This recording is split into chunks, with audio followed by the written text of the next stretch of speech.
Moitas preguntas e aínda máis incertezas e preocupacións é a realidade que afrontan os veciños da contorna das rúas Casimiro Gómez e Padre Fernando Olmedo. Coa chegada do inverno e a da tempada das chuvias máis fortes, eles miran para o ceo temendo que se repitan as inundacións de anos anteriores. Nos vemos que hai moitos presupuestos, hai moitos proxectos, pero están todos no aire.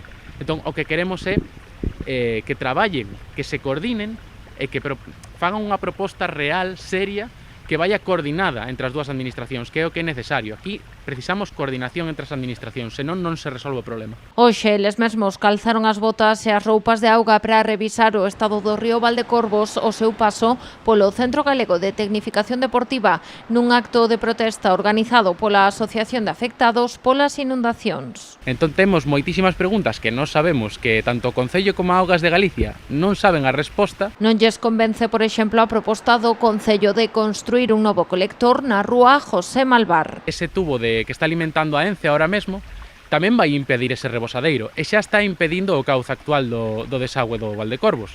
Entón, esa zeta que se fai no Ponte dos Tirantes vamos ter o mesmo problema, é dicir, vai chegar a auga correndo ata esa zona e vai volver para atrás, vamos a estar nas mesmas. Entre outras medidas, o colectivo pide a retirada do colector de fecais situado no río e que o Concello aproveite a reforma da rúa Casimiro Gómez para cambiar a súa localización. Tamén que se realice un mantemento real e efectivo dos servizos soterrados. Aí teñen que facer unha limpeza.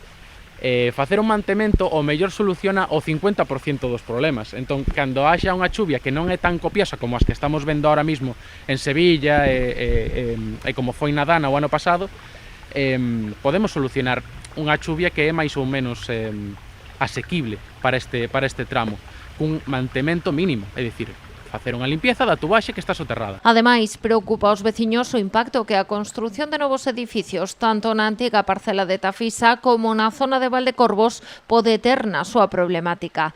Cren que estas actuacións van reducir aínda máis a permeabilidade do solo.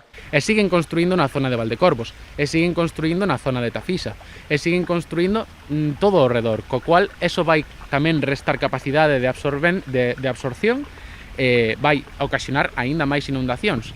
E os tempos de retorno son moi diferentes dos que se están calculando agora. O percorrido real do río Valdecorvos ou se ten a dimensión necesaria para toda a auga que recolle das pluviais son outras preguntas que se fan os veciños e para as que creen que non hai respostas claras.